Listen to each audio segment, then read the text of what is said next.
The ash fell sideways in the wind, thick enough to blur the horizon, coating everything in a gritty gray that tasted faintly of copper. Somewhere beyond the dunes of vitrified sand and jagged basalt towers, plasma rounds sizzled in sporadic bursts. But for now, there was only the whine of wind, the hiss of dust against armor, and the subtle vibration of tension that hadn't left Callan's spine since atmospheric drop. He crouched behind the fractured hull of a Kavori landhauler, its wheels half buried, its cabin blown clean through. 2 meters to his right, Lieutenant Vikar of the Trillac swiveled his double pupils toward him, one stalk rotating unnervingly slow. Timing must be flawless, Vikar muttered through his translator. Strike, then retreat. You understand, Deathworlder? Callan didn't look at him. He was checking the magnetic storm readouts on his forearm unit, watching the green band wobble. Yeah. You hit the relay node. I hit the western compound. Then we regroup and evac. Regroup and evac, Vikar echoed, but his voice lacked conviction. Callan finally met his gaze. Something you want to say? No, Vikar lied, too quickly. Callan gave a slow nod, then stood. Let's get this done. The world of Kara 7 was nothing but death and distortion. Magnetic storms scrambled drones and comms, making even short-range chatter unreliable. Fauna mimicked voices, sometimes screaming back a soldier's last words, hours after the body cooled. The ruins were ancient and strangely preserved, as if waiting for some long-past signal to wake again. Callan hated the place immediately. Still, he moved like he always did. Quiet, steady, a low ghost across the terrain. The western compound was tucked between 2 eroded cliffs, shielded by layers of scavenged plating and infrared decoys. His recon said it was lightly manned. It wasn't. He got inside, but not clean. A Korak sentry, too big to sneak past, too close to neutralize quietly, forced him into a fight. Callan won, but not before a burst of fire drew others. He moved fast-cleared rooms, disabled relays, burned what looked like a strategy board into a melted slab. By the time the place was in flames, his arm was singed and bruises bloomed across his ribs from blunt weapon strikes, but he was intact, just tired. Unit 9, retreat point echo confirmed. His comm crackled weakly. All teams, regroup. He smiled slightly. Timing was holding. The drop site wasn't far. 15 minutes jogging over bad ground. He saw the ships as he crested the final ridge, sleek arcs of alloy, coalition insignias glinting despite the dust. The engines were hot. Too hot. Callan broke into a sprint, lungs burning in Kara 7's thin air. This is Operative Callan. I'm en route. Do not lift. Repeat. Do not lift. No answer. Below, the first cruiser kicked up a storm of ash. Then another. They were already breaking orbit trajectory. No, no, no, he muttered, leaping down a rocky slope. His foot slipped, caught, rolled. Pain flared sharp and immediate in his ankle. He hissed, got back up. Limped hard toward the rising ships. Vikar, respond. I'm at the evac. What the hell are you doing? Nothing. The last shuttle lifted, slowly, as if mocking his pace. Stand down, he shouted at the sky. I'm still here. But the ships were already shrinking, soon swallowed by the storm-racked clouds. Callan stood there, dust swirling around him, staring upward. His breath rasped through his helmet mic. It took 2 full minutes before he moved again. He hobbled to the evac point, still stupidly hoping for a stashed backup, a single surviving drone, anything. But there was nothing. Only churned ground, a few spent casings, and a discarded field bandage soaked with yellow alien blood. Then he understood. His comms hadn't failed. They'd stopped responding. It wasn't an accident. He hadn't been forgotten. He'd been abandoned. Callan sat down on the edge of a shattered crate and slowly removed his helmet. The air was dry, but breathable. His face was drawn, silent. He didn't speak. Just sat there for a long while, gripping the helmet in both hands, knuckles white against the scratched surface. Eventually he exhaled. Then he started moving. Survival wasn't new. In Kandor 5, he'd been buried under a collapsed outpost for 3 days, surviving on ration paste and condensation. In the moons of Valethra, he'd crossed 200 kilometers of glacier terrain after a transport failure. But Kara 7 was different. It felt haunted. He set up camp inside a derelict enemy scout post, rationed water, cataloged supplies, built a fire using parts from a shattered thermal coupler. He gave his ankle 48 hours. No swelling, no discoloration, just a deep strain. He splinted it anyway, wrapped it tight with scavenged brace cloth. No point risking re-injury. The first week, he mapped the area within a 10-mile radius, learned the wind patterns, charted magnetic pulse timings, avoided the fauna that mimicked speech. It wasn't hard once he noticed they repeated everything with a 3-second delay. Second week, he started picking off patrols. Quietly. No kills unless necessary.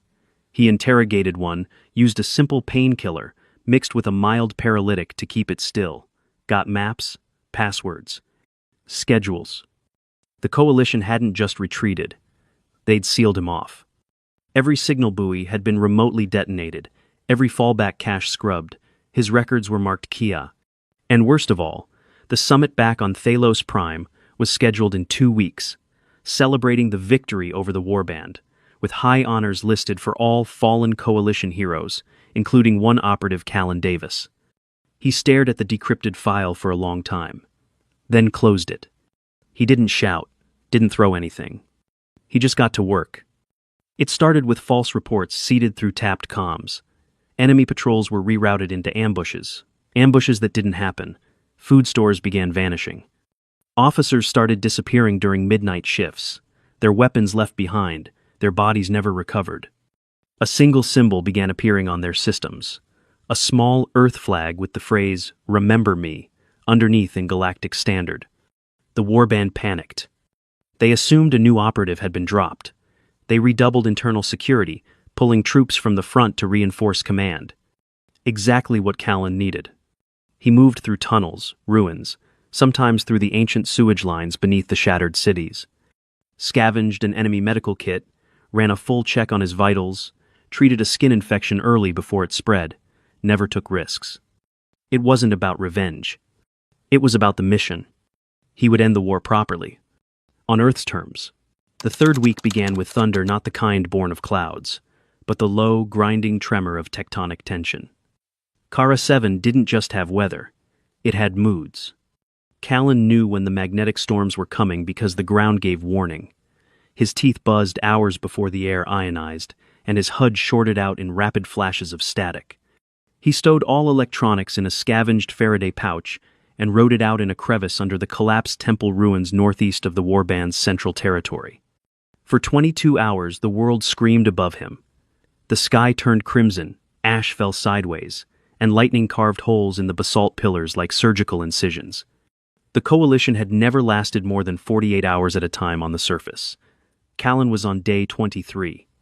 When the storm finally passed, and the magnetic field settled, he emerged coated in red dust and resolve. It was time.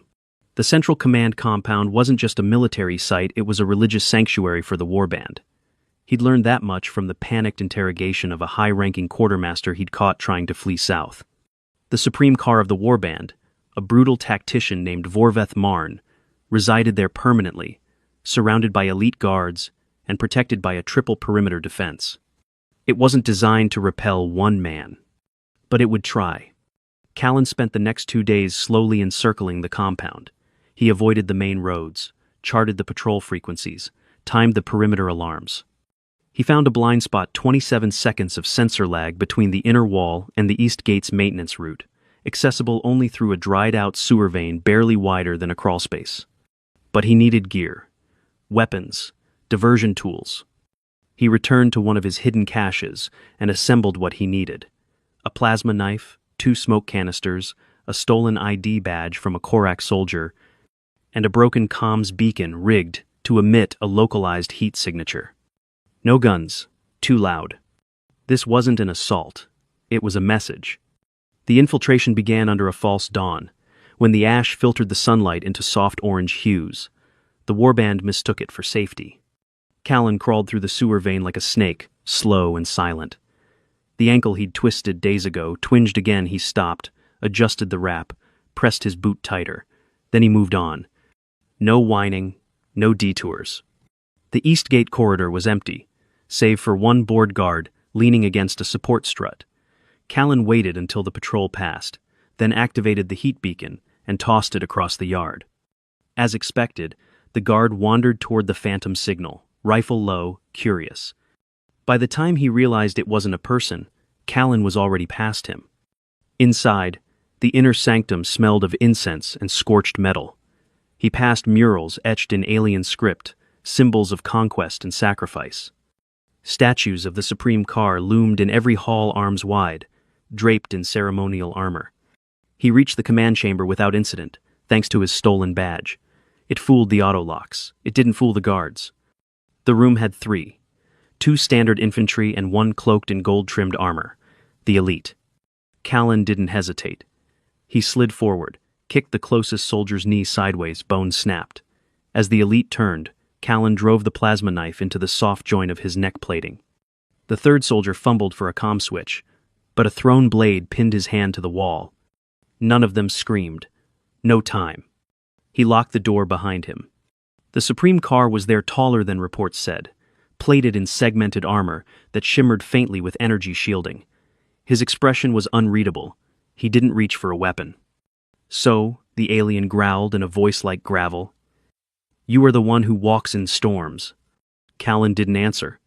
"You smell like ash," the car continued, "and fury." Callan took one step forward. The car unsheathed a ceremonial blade nearly his height.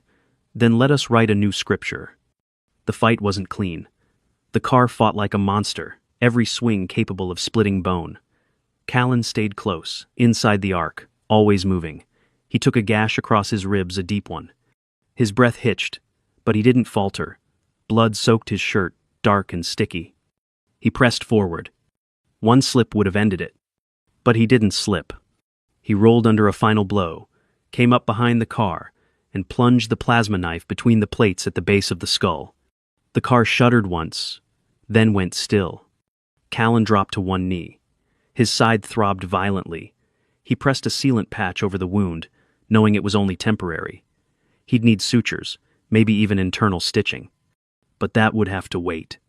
He stood, slowly, then turned to the ceremonial dais behind the car's seat. There, mounted above a banner of scorched silk, was the warband's flag, black with a red sunburst and 3 slashes across the center. He tore it down. Then he looked back at the car's body. He stared at it for a long moment. The severed head was wrapped in cloth. He didn't take pleasure in carrying it, but it was necessary. The guards outside never had a chance to raise the alarm. Callan moved fast, used the smoke, took back alleys and drain routes. He avoided patrols, avoided contact. It took him 2 more days to reach the edge of the abandoned drop zone. His ribs burned. Every step sent spikes of fire through his torso. He barely slept, ate only once. He treated his wound properly on the 3rd night, boiled tools over a fire, stitched the cut himself with trembling fingers. The internal bleeding wasn't bad, but the muscle tear needed real rest. He didn't rest. Instead, he built a signal tower. Using scrap metal and parts from an old survey drone, he constructed a pulse emitter strong enough to cut through Kara 7's magnetic fields. He aligned it manually, using a hand-calibrated solar compass and eyeballed planetary drift. It was a message on loop, sent across all coalition diplomatic channels. "This is Operative Callan Davis. Kara 7. Hostile command neutralized. Request pickup." Nothing more. No accusations. No rage. Just fact. On the 10th day after the car's death, a ship finally came. Coalition markings. Small, diplomatic class. They found him standing beside the tower, armor scorched, holding the folded flag in one hand and a sealed containment box in the other. His uniform was torn and filthy. His side was heavily bandaged. His face was unreadable. When the hatch opened, no one spoke. He walked aboard without a word, and the ship turned back toward Thalos Prime. The summit hall on Thalos Prime was vast, carved from translucent ore that shimmered under artificial suns. Every species in the coalition had sent delegates. Trilak with their jeweled robes and unreadable eyes, the Korak in their towering exosuits, the Venari cloaked in woven light. Flags hung in vertical strands along the marble walls, each embroidered with the sigils of victory. And in the center, A round obsidian table, the kind used only for ceremonies that would be remembered for centuries. They called it a peace celebration. Vikar stood near the rear, hands clasped, posture proud. His speech was already composed. He'd rewritten it 3 times to perfect the tone, reverent but efficient, a tribute to the fallen operative without lingering too long. Earth had been informed that their representative had made the ultimate sacrifice. The applause would come easily. The Supreme Car's warband was leaderless, their forces scattered, all thanks supposedly to the combined brilliance of coalition tactics. He checked the time. Vikar's secondary heart fluttered slightly. He chalked it up to nerves. The Venari Chancellor, a slow-speaking being of immense influence, took the floor first. It offered condolences, commendations, talked of shared struggle, of loss, of unity. Then Vikar stepped forward, wearing the mourning sash. The crowd hushed. He raised his voice. In the crucible of Kara 7, we faced annihilation, but we stood together. We endured together. And though not all of us returned, the doors opened. No one moved. At first it was just a figure in silhouette. Dust trailed in behind him, curling into the sterile air like smoke from a distant fire. The security detail froze. Not out of fear at first, but confusion. Then recognition. Callan walked in without speaking. His armor was scorched, chest plate half cracked. His right arm hung stiffly, bound at the elbow. A blood-soaked field dressing was visible beneath his open collar. In his left hand, a staff of charred metal. Impaled upon it, folded tight but unmistakable, was the warband's black and red flag. In his right, barely supported, was a sealed container, the kind used for biological transport. Inside, faintly visible through the transparent front, was the severed head of the Supreme Car. Still fresh. Gasps rippled through the chamber. The Venari dropped their light cloak in shock. One Korak took a step back. A Trilak delegate stumbled into a chair. Callan reached the center table and stopped. He didn't speak. He planted the flag into the marble with a single ringing crack. Then he placed the head beside it. The silence was total. Vikar's mouth moved before his thoughts caught up. Callan, we believed you. No, Callan said, voice low but unwavering. You decided I would die. He didn't yell, didn't accuse, just stated it, like a reading from a report. Across the chamber, Earth's Ambassador Director Shaw rose from his seat in stunned disbelief. We received word that you were dead, Callan said. I know, you were meant to. He took a slow breath, shoulders stiff. The room waited, breath held. You pulled out early, sabotaged the fallback caches, cut the comm buoys, and logged my death before the extraction window even closed. No one answered. He glanced at the gathered leaders. I wasn't injured when you left me. I am now. He reached into a pocket, pulled out a small datapad, and dropped it on the table. Field report, coordinates, audio logs, medical scans, the whole infiltration. Vikar took a step forward, unsure. You succeeded? I completed the mission, Callan said. Alone. No support. No extraction. One of the Venari began to speak, stopped, then tried again. This is highly irregular. The warband's surrender terms were still being negotiated. They're no longer in a position to negotiate. He pointed at the head. Someone in the back of the hall vomited. Director Shaw cleared his throat. Operative, are you aware of the diplomatic implications of... Yes. Callan straightened. His side clearly pained him, but he didn't show weakness beyond a brief tightening of his jaw. I didn't come here for medals, or for your politics. He stepped back from the table. I came to confirm what I saw, so no one gets to lie about it later. He looked around the room, slowly, deliberately. I remember everything. Then he turned and walked out. No one stopped him. The medics found him in the docking bay 10 minutes later, half collapsed against a bulkhead. His pulse was high. The wound in his side was infected, the internal muscle tearing more severe than his field patching had allowed for. He hadn't slept more than an hour at a time in days. They sedated him before removing the armor. The gash required 15 internal sutures. The bruised ribs weren't broken, but the strain on the intercostal muscles meant he'd need at least 6 weeks to fully heal. There was early sign of fluid buildup in his left lung. He would not be operational again for months. And for the first time since Kara 7, Colin allowed himself to sleep without a weapon in reach. The summit dissolved over the next week. Some delegates called for an internal investigation. Others demanded the removal of those responsible for authorizing the abandonment. Vikar quietly withdrew from public life. Earth's delegation, under pressure from both allies and citizens, refused to make a formal statement. But Director Shaw did visit Callan's recovery ward. The operative didn't speak. Shaw left without pressing the issue. Later that month, a simple article made its rounds on fringe channels. A short summary of a man who had walked out of a magnetic storm, carrying a war banner and a head. No names, no specifics. But the image, the one someone had leaked of Callan at the summit table, with his back to the camera, spread faster than policy ever could. A dozen worlds started whispering about the one Deathworlder left to die, who returned uninvited. Not with revenge, but with proof. Kara 7 remained under observation, its surface now quiet, save for the lingering effects of magnetic instability and scattered remnants of the warband. No more patrols, no more flare signals in the sky. Callan watched the planet shrink on the viewfinder as the shuttle climbed toward orbit. His ribs ached with every breath, and he hadn't been cleared for duty. Not that he cared. The stitches pulled slightly beneath his undershirt, but the wound was healing.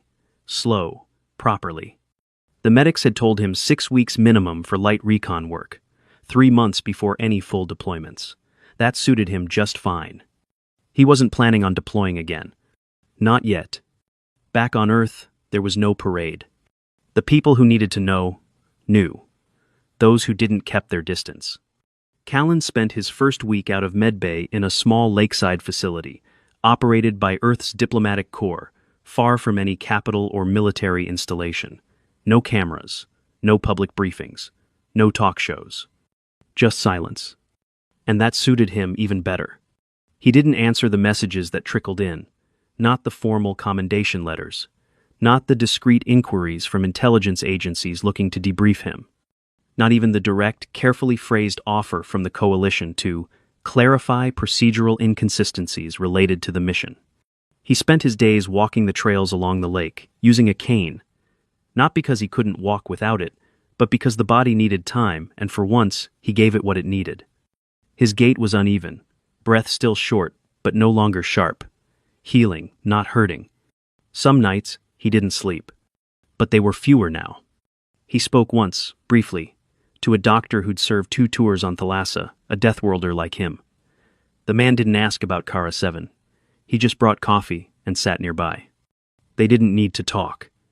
That helped. Word still spread. The summit's abrupt shutdown couldn't be buried completely. Whispers flourished in the spaces where diplomacy tried to suffocate truth. Rumors of a betrayal. A ghost who walked out of Kara 7 alone. Coalition representatives avoiding press inquiries. One leaked image blurred and poorly framed of a human standing before a summit table with a war banner and a sealed containment box beside him. It was enough. Some called him a monster. Others, a martyr. Most didn't know what to call him. So they named him the Returned. Not Callan Davis. Not operative. Just the Returned.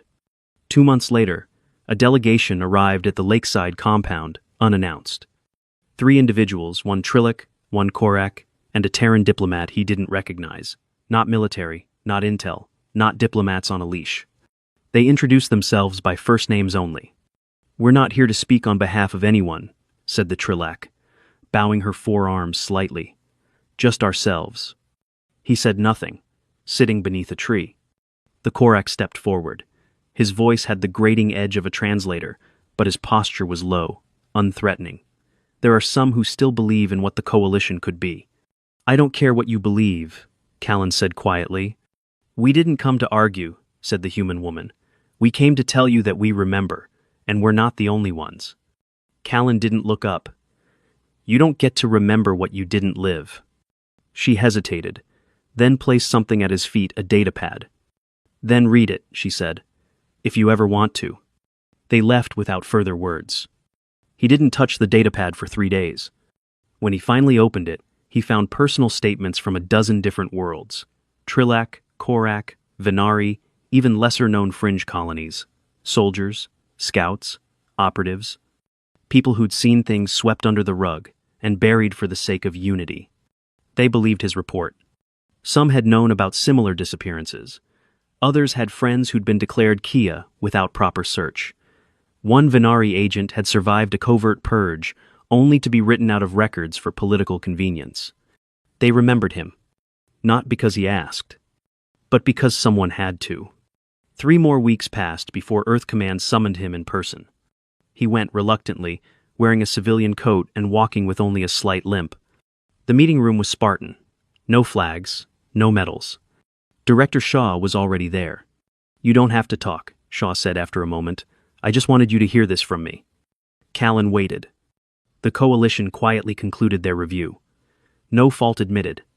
But there's internal movement, some command shifts, quiet resignations, a few unexpected retirements. "Still pretending it didn't happen," Callan said. "Not all of them." Callan met his eyes. "And what about Earth?" Shaw leaned forward slightly. "We're not going to court-martial anyone over a joint op in hostile space. You already know that." He did. The betrayal had been off books, quietly sanctioned, deniable by design. "But we are making sure it doesn't happen again," Shaw added. "You can't promise that." Shaw nodded. "You're right. I can't." They sat in silence. "You've been reassigned," Shaw said. "Not fieldwork, not command." Callan raised an eyebrow. "Observation, training, strategic development, if you want it." A pause. "You're too valuable to lose," Shaw said almost softly. "I already was." Shaw didn't deny it. Callan stood. "If I take the assignment, I choose my own team. No filtered briefings. Full mission access. You'll get it." He walked to the door, paused, then looked back. "And if you ever order a man left behind again—" Shaw raised a hand. "You won't need to say it." Callan stared for a moment, then nodded. He left without shaking hands. 2 years passed. Kara 7 was still uninhabited. The summit hall on Thalos Prime was repurposed into a tribunal center for war crime investigations. The obsidian table was removed. The floor where the war banner had been planted was never repaired. Some say the crack still hums faintly during diplomatic sessions. Callan's name never appeared in official reports again. He trained others, selected field operatives with care, taught them not just tactics but how to read the signs of abandonment, how to see the quiet knives in the back of official orders, how to survive alone, just in case. He rarely left Earth. But when he did, the few who recognized him didn't approach. And those who did, didn't forget. Not the face. Not the armor. Not the man who returned when no one should have. He didn't need to be remembered. He just needed them to know he remembered. That was enough.